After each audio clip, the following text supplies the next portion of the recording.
Senhor presidente, saúdo Vossa Excelência, assim como a ministra Carmen, ministro Fux, o ilustre relator, a Procuradoria-Geral da República, as defesas técnicas, todas as senhoras e os senhores.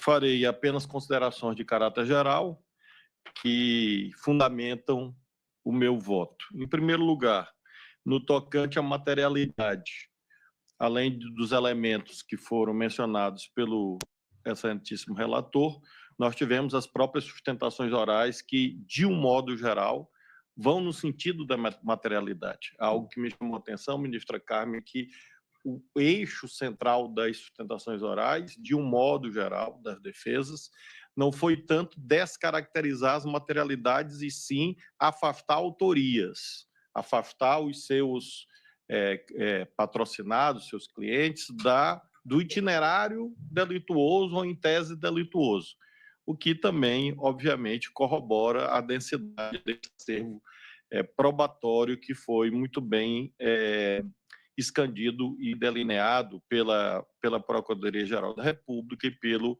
relator. Em relação à materialidade, e também em homenagem à elevada qualidade das sustentações orais, há, às vezes, houve aqui e em outros momentos, um debate quanto aos elementos da violência e grave ameaça, porque, de fato, são essenciais aos tipos penais que, em tese, sustentam essa imputação formulada pelo Ministério Público.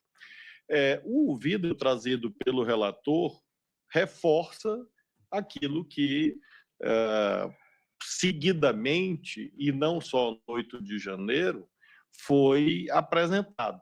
É importante lembrar que nós estamos tratando de fatos que vêm de 2021, em continuidade normativo típica, falarei sobre isso em seguida, e chegam até, em tese, ao 8 de janeiro. Ora, neste período, houve sim a apreensão, consta dos autos, inclusive a apreensão de armas em vários momentos, inclusive no 8 de janeiro. Entendido, e novamente me valho do relatório do Departamento de Justiça dos Estados Unidos sobre o 6 de janeiro, quando eles fizeram análise sobre os 48 meses de ataque ao Capitólio, eles dizem assim, literalmente com tradução livre, conforme comprovado no tribunal, as armas usadas e transportadas no Capitólio incluem armas de fogo, havia isto, claro, spray, tasers, armas brancas, vírgula, incluindo espada, machados e facas, instrumentos de trabalho que foram usados como armas. E armas improvisadas, como móveis de escritório destruídos.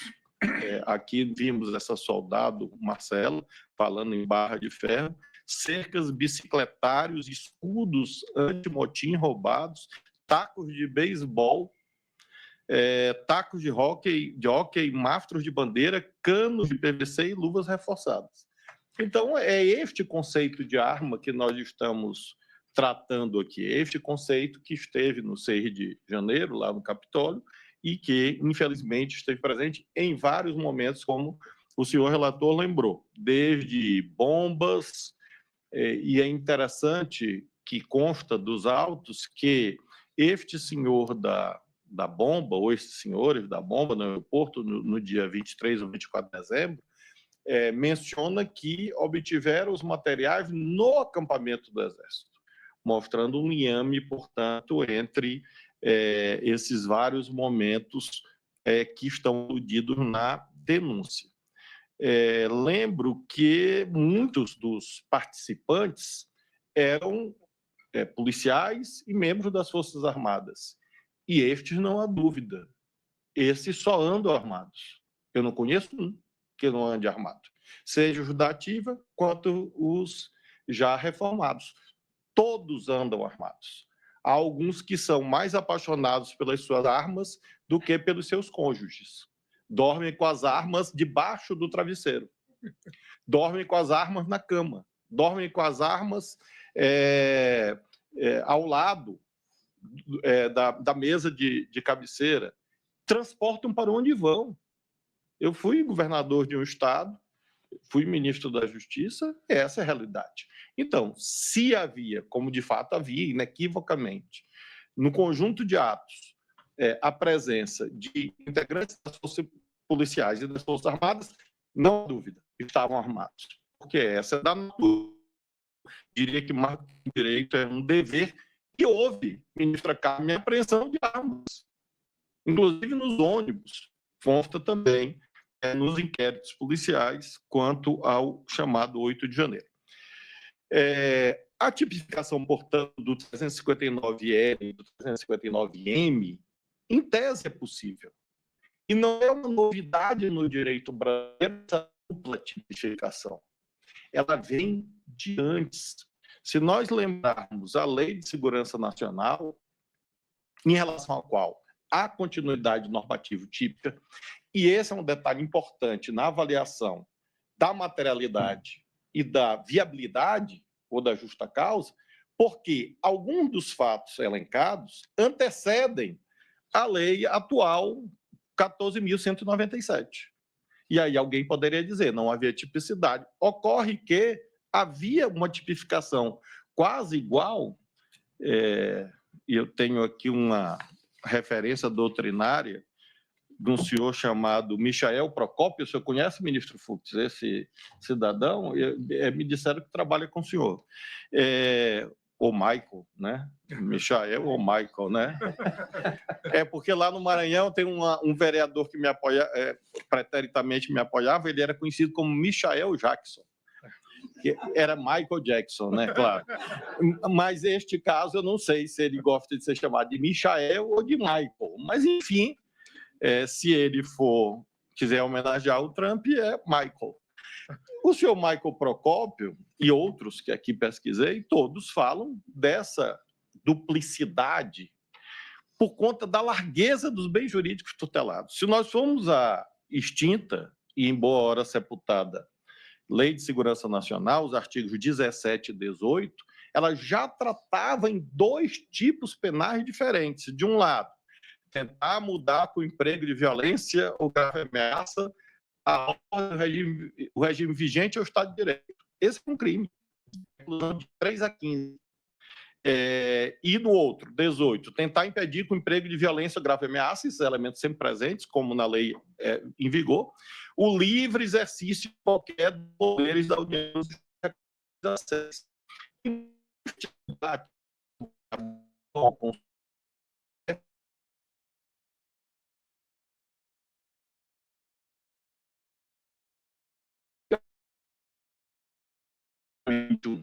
Essa lei foi sancionada, por coincidência, pelo senhor Jair Messias Bolsonaro, e tendo como referendo dos senhores Anderson Torres, Walter Braga Neto, Damares Alves e Augusto Heleno. Portanto, é uma lei bastante recente, foi exatamente neste governo cujas pessoas estão aqui eventualmente acusadas.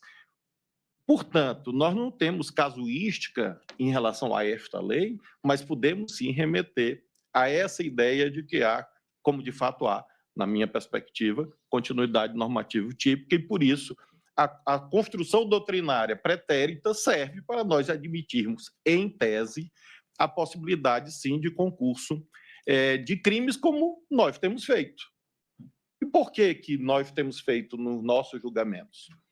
Imaginemos que aquele aglomerado de pessoas tivesse se dirigido apenas ao Palácio do Planalto, no dia 8 de janeiro. Haveria a tentativa de depor o governo legitimamente eleito. Mas o que o Supremo tem com isto? O que o Congresso tem com isto?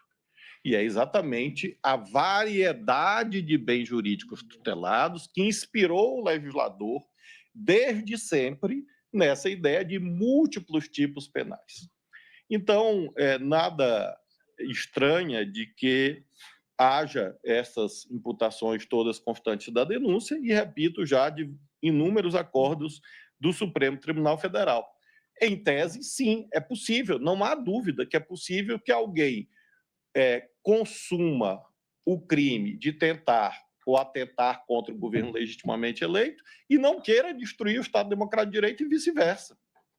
Em tese é possível. Ministro Flávio, permite? Pois não.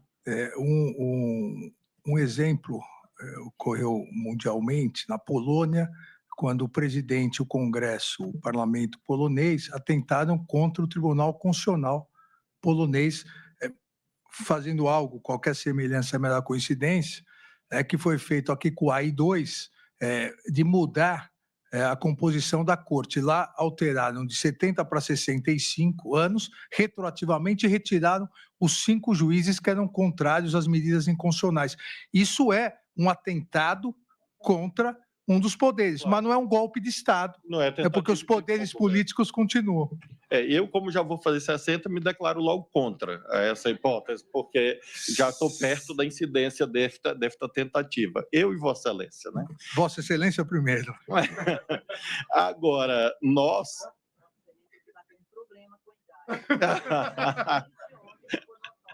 É por conta do peso em mim. Mas, voltando, portanto, à temática do concurso ou da absorção, é claro que isso vai ser debatido em tese. Mas, quanto à materialidade, não há dúvida quanto à sua viabilidade. Exatamente porque houve o ataque ao Supremo, ao Congresso, ao TSE e ao Palácio Planalto em outro momento. É claro que, quanto aos fatos supostamente existentes, que serão objeto de instrução, que antecedem o dia 1º de janeiro de 2023, é claro que quem eventualmente estava ali perpetrando aqueles atos não queria depor o governo do qual fazia parte. Óbvio. E aí nós teremos, portanto, o debate de provas para a configuração ou não. Agora, como proposta de que haja a conjugação, o concurso entre esses crimes, a inviabilidade técnica, claro que não, pelo contrário.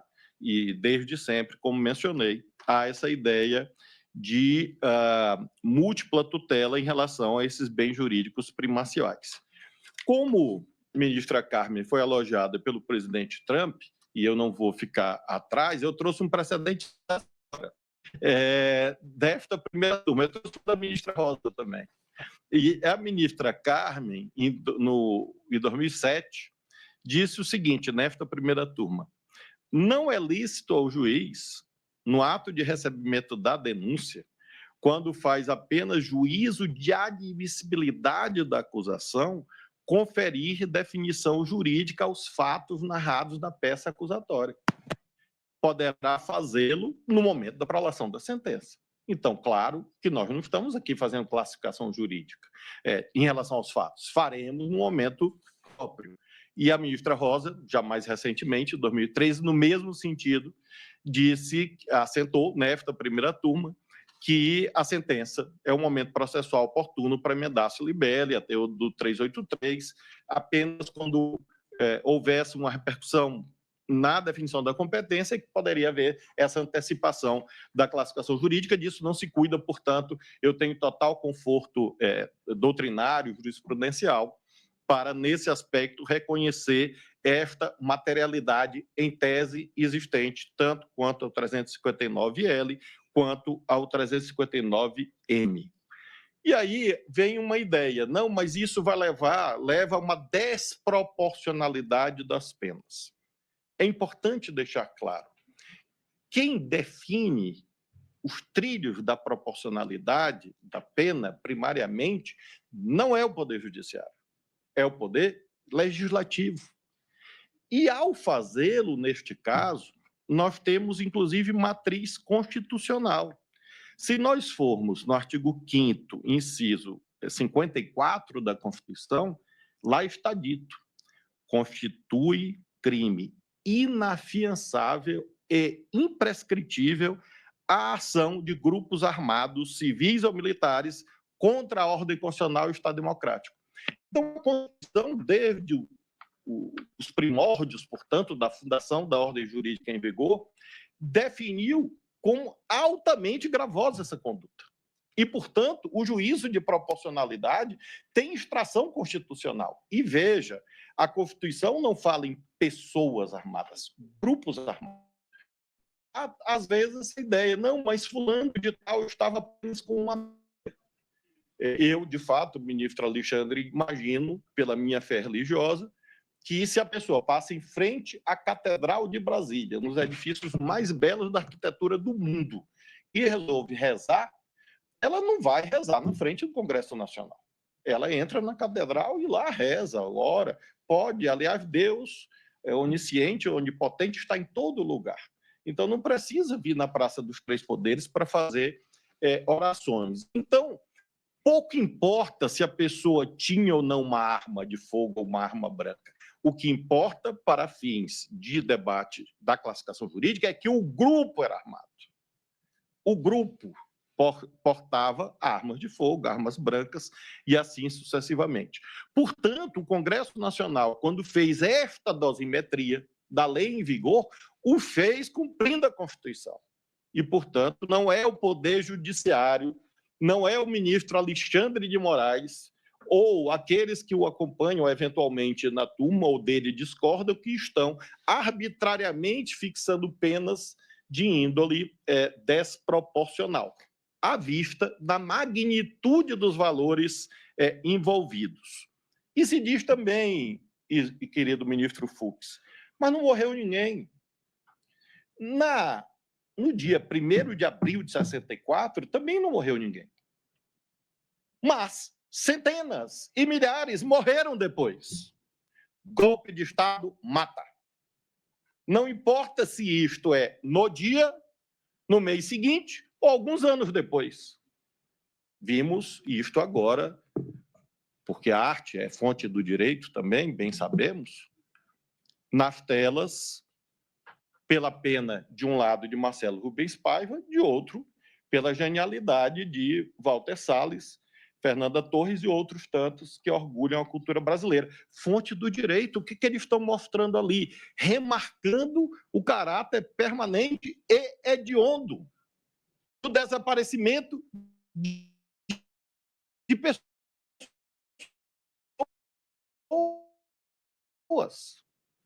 de tortura, de assassinatos que derivam de quê?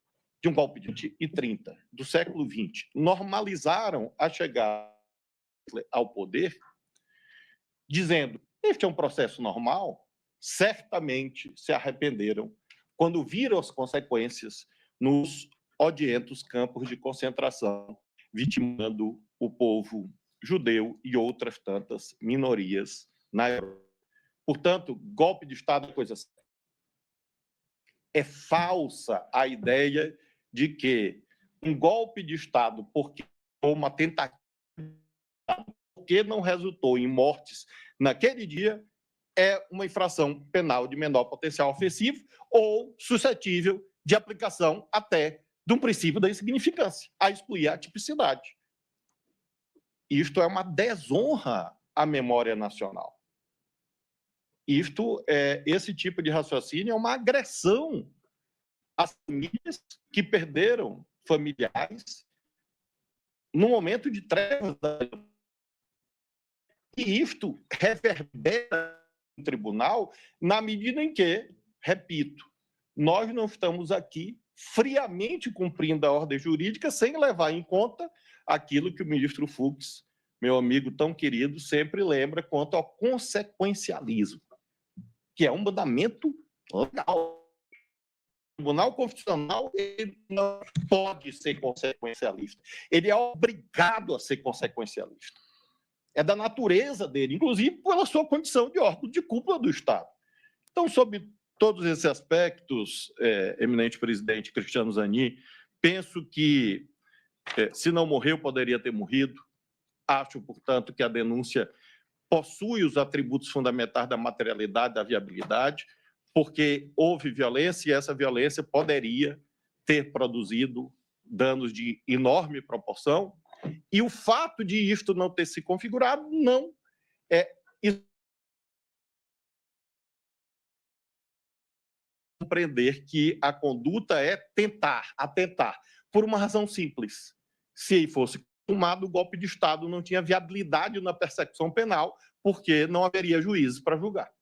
E é por isso que, corretamente, o legislador, não é o Supremo, é o legislador, e o Poder Executivo que sancionou a lei, previu o crime com esses contornos a que fiz alusão. Finalmente, concluo meu voto lembrando quanto à autoria.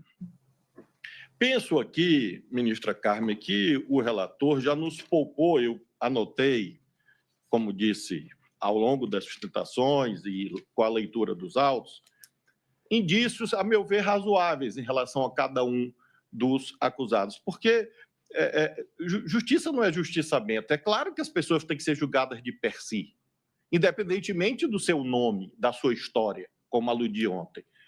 Temos que aferir as condutas, uma a uma, independentemente do juízo moral ou de qualquer outra natureza que nós tenhamos sobre essas pessoas. Isso não comparece no tribunal. A toga serve para isso. E o que nos distingue de ditadores é que a nossa subjetividade é controlada pelas normas jurídicas.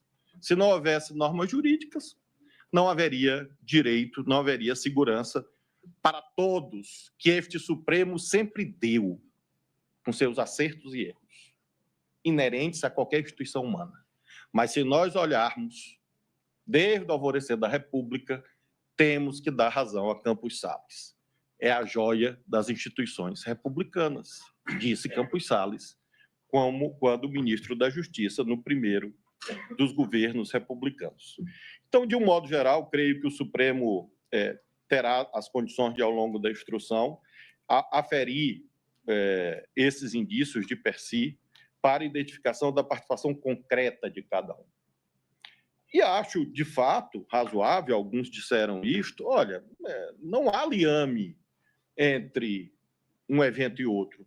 Claro que é absolutamente razoável essa matéria probatória. Eu lembro, ministra Carmen, de uma história das lendas políticas do Maranhão, que na década de 50 resolveram invadir o Palácio do Governo do Estado. E aí havia um cidadão muito corajoso, cujo ele era conhecido como bota para moer. E aí pegaram, entregaram a bandeira do Brasil, nesse tempo só se usava a bandeira do Brasil em manifestação, botaram o bota para moer bem na frente. E esta marcha atravessou São Luís, e quando chegou na fronteira do palácio, havia policiais, bota para moer, olhou os policiais, as metralhadoras, e entregou a bandeira nacional com o seguinte brado: a partir daqui, arrumem um mais doido do que eu. Então, é possível que alguém tenha desistido. E nós vamos debater se isso configurou ou não o delineamento, a tipificação de uma ou outra conduta, ou de nenhuma, mas no curso da instrução. Esse é o juízo de autoria, né, próprio da instrução processual.